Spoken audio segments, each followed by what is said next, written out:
What up, world? It's your boy JusRzd, and today we're chopping it up about episode 5 of the Acolyte. So let's get into it. Do me a favor. Go ahead, like, share, comment, subscribe, do all the things that you know you're supposed to be doing anyway. We on YouTube now. What are you doing? Welcome back to the channel, guys. Like I said, we're chopping it up about episode 5 of the Acolyte. I'm not gonna hold you. Spoiler warning. Mad conflicted with this episode. Mad conflicted with this episode. On one hand, a lot of dope fights, a lot of dope fighting. On another hand, a lot of open-ended plot holes. And it's just like, okay, all right. Yeah. So it starts where episode 4 left off. Pretty much, Osha's waking up in the field. She doesn't see anybody there. Well, she does see a body there. One of the 5 nameless Jedi that was with him is dead. Just on the floor dead. And then she gets up, she hears like lightsaber clashes in the background, turns around, sees the Sith Acolyte dog walking the other nameless Jedi. Before he can make a killing blow on one of them, Yord ends up stopping him.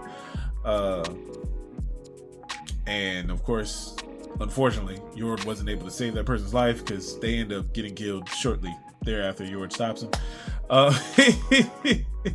And then Yord gets wounded.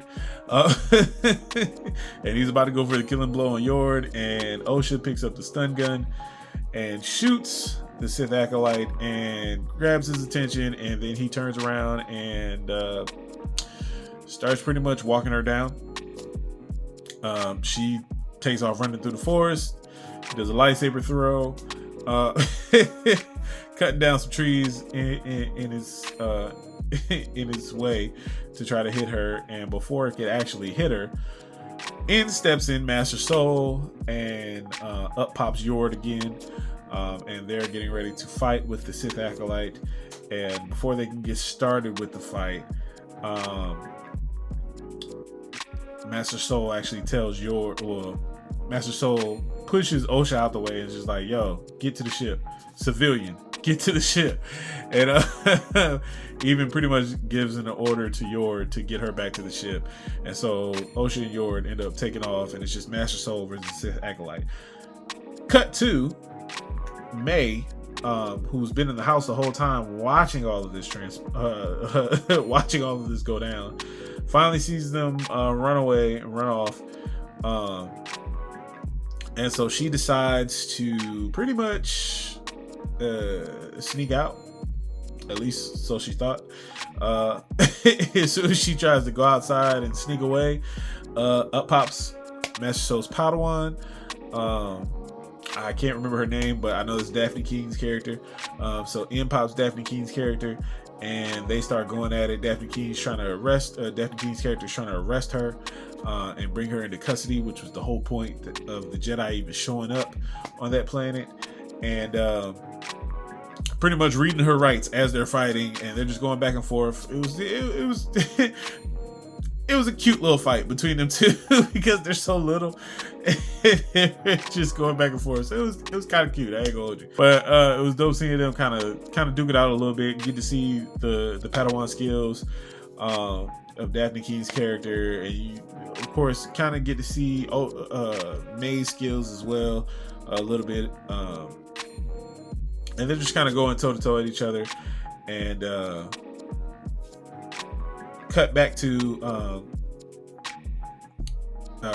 Master Soul and the Sith Acolyte. They're fighting each other, and like I said, Yord and Osha are running away. When we cut back to the Master Soul and the Sith Acolyte fight, they're still going at it. Then we cut back to the May and the Padawan fight. They're still going at it. Then the Padawan eventually, Daphne Keen's character eventually ends up being able to put May in handcuffs. Whole time May is literally just trying to run away. She's literally just trying to run away because she knows that her quote unquote master, which is the Sith Acolyte, knows that she was looking to run away and betray her. Because her sister is now alive, and she knows it, and she feels like that's her way out now. And of course, in typical Sith fashion, Acolyte ain't standing for that. He trying to kill her now. So he's fighting Master Soul, and he ends up pretty much doing a move and disappearing in the middle of the fight between him and Master Soul, and ends up popping up on May and the Padawan fighting one another, and pretty much goes to try to kill May, and the Padawan kind of sticks up for May and just kind of is going toe to toe for a while with the Sith Acolyte, and she was putting in work. I ain't gonna hold you. She was putting in work. At one point in time, she was able to pull out a dual lightsabers and just go hand in hand with the dual blades, and it was actually putting in work on Buddy, and it was actually doing her thug thizzle.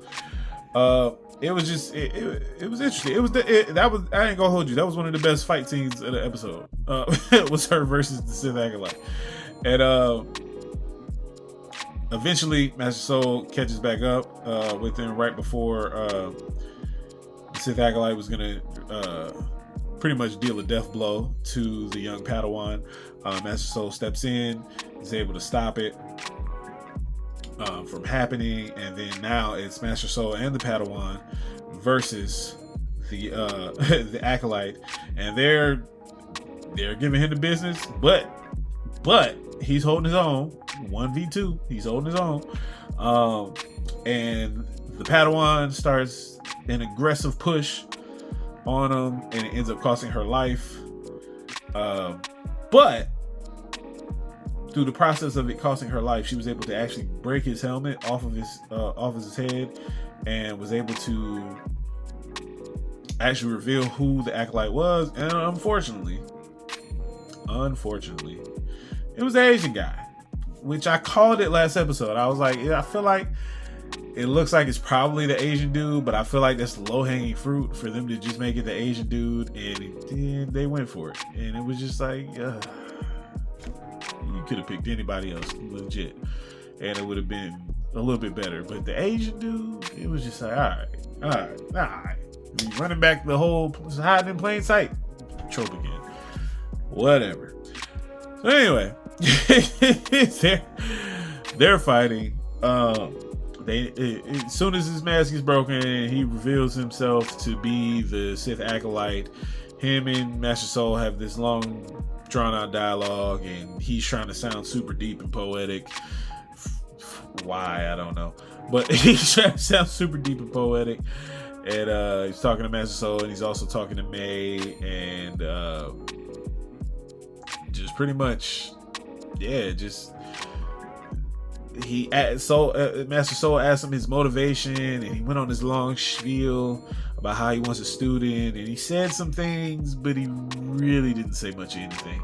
So it was legit, after he finished talking, it was just like, so you pretty much don't have a motivation to be doing what you're doing? You're just doing it to have a student? Like, that's, I don't know, it was weird, man. It was weird. In my opinion, it was just a little weird. It was off-putting. It was like, what you just said a lot and nothing at the same time. Like, a whole lot of nothing.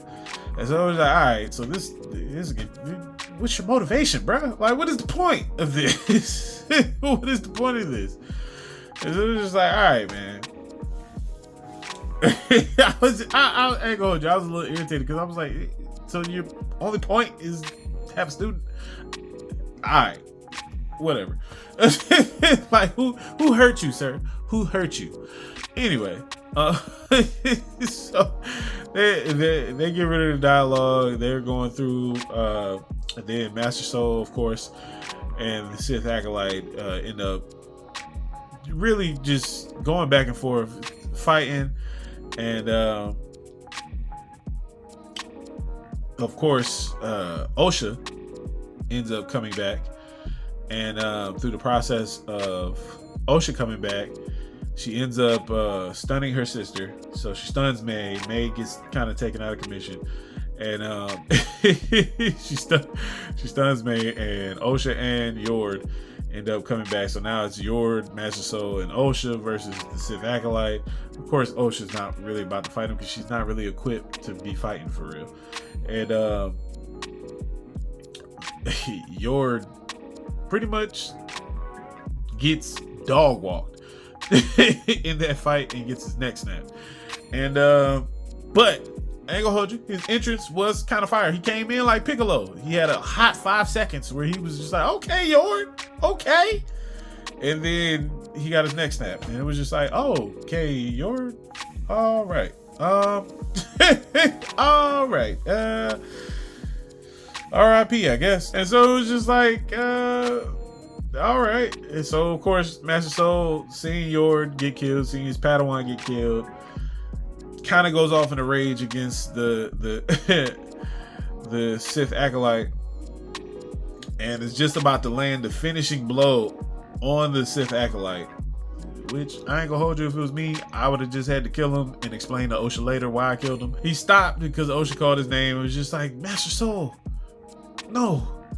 And he was just looking like, I need to kill him though. Like, he just killed everybody. Why are you, come on, fam. Some people just need this. This is the thing with Star Wars that be pissing me off. It be people who be about that life, who know when it's time for some people to just go. It's time for some characters to just be dead. We got to kill this dude, Mace Windu. We have to kill this man. We can't let him live. We can't arrest him. He's gonna find a way to get away. We have to kill him. Master Soul is another one. He's a real one. He was about to kill that man. But of course, Osha was like, no. And he was just like, all right, well, Jedi don't kill unarmed people. So it's like, bro, slice that man neck. Stop playing. He just snapped Yord's neck. He killed your Padawan. Stop playing with this man. Arresting him is not going to do anything. And so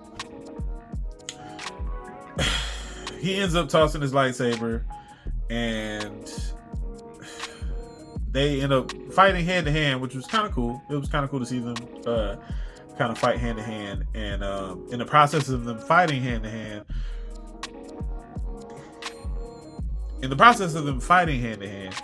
Osha came up with the bright idea to use her droid as a flashlight to attract the bugs that they dealt with a couple episodes ago. That they dealt with last episode, actually, episode 4.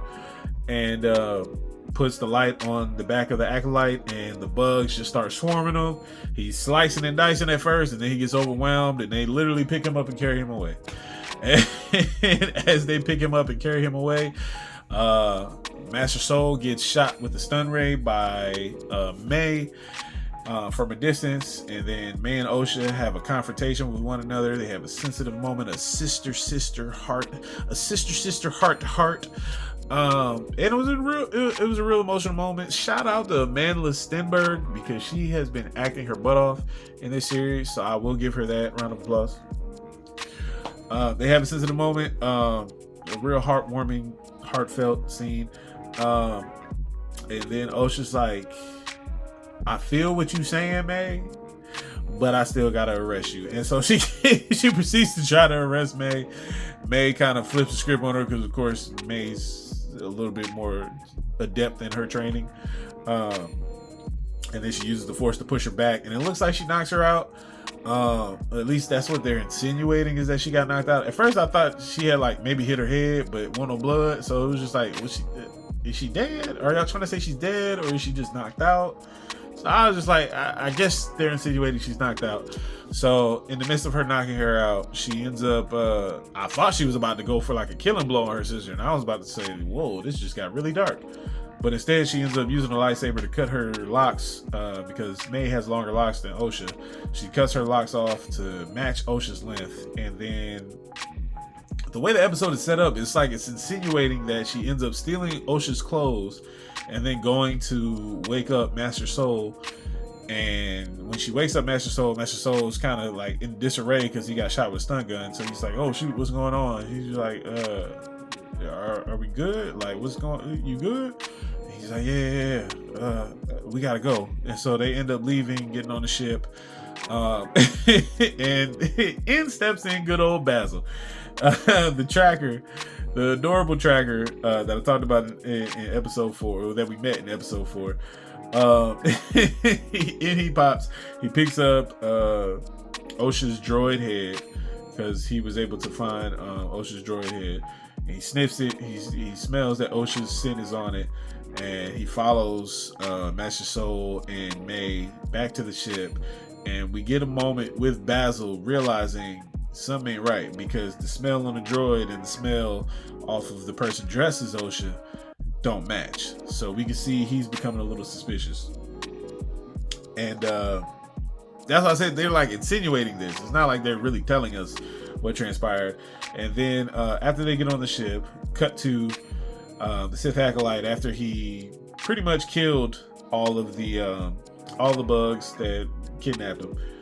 He ends up coming back to the scene of the crime where he killed Yord and the Padawan, and he ends up picking up his lightsaber, and he also sees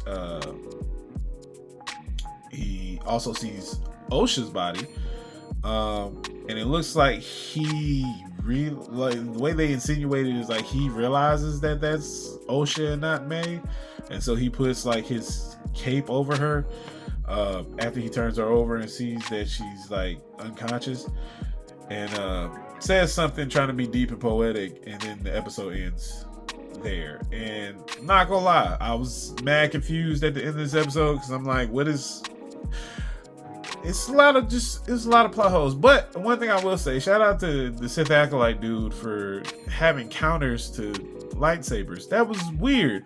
Not gonna hold you. It was interesting, but it was also weird at the same time, because I'm like, when has any material ever been able to like break a lightsaber? Like, I don't know. It was weird. He kept doing these blocks, and it was like shattering the blade and kind of like causing it to malfunction for a few seconds until the Jedi were able to get it back up. And he did that a few times in some of the fights with the Jedi. He did it against Yord. He did it against some of the nameless Jedi. And then Yord was able to do it to him to be able to stop him from using his lightsaber for a little bit, even though he got his neck snapped in the end. That was an interesting choice. And it was just a lot of things that were just like interesting choices in this particular episode. Like him trying to be super deep and just really not saying nothing at the end of the day. Him not really having a motivation to do anything that he's doing. We don't really have a backstory on this dude. It's just like, you Jedi would call me a Sith. Why would they call you a Sith though? Like, it's just like it's like the whole time the Jedi are confused. Like, who are you? You have a Jedi's weapon, but you're no Jedi. And it's just like, excuse my French, but y'all niggas don't know nothing about the dark side of the Force. Like, what are we doing? What are we doing? Like, it was like just a lot of insinuation. It was a lot of revealing, but not revealing. And it was just like, how you know you a Sith if they don't even know what the dark side of the Force? If they don't even know what the dark side of the Force is? I'm just like, my head was hurting a little bit. I was confused. I was like, what are we talking about here? Like, what is going on really? What is really going on? And I'm just like, who's his master? Like, what? It was just, it was a lot going on. The fights were dope, but the plot was like, what is happening? What is happening? And I'm still mad that we didn't get to see the Wookiee Jedi fight. But that's neither here nor there. You want to know the rating of the episode? I really would like to give it a 7.5 for the fighting alone, but the way this plot was kind of all over the place, and they keep hinting at the fact that Master Soul and the Jedi did something crooked, but we still have yet to find out what crooked. We 5 episodes in, and we still don't know what crookedness they did. I feel like they're gonna try to save it for the finale, or close to the finale, for them to actually confess what actually happened. But I also don't understand the significance of this Acolyte dude. Like, why are you here? Like, what is your purpose? What is the point? I'm gonna rate this episode, and I'm gonna give it a 6.5, just because the plot was killing me, man. The fights, fire. The plot, not so much. So that's my rating.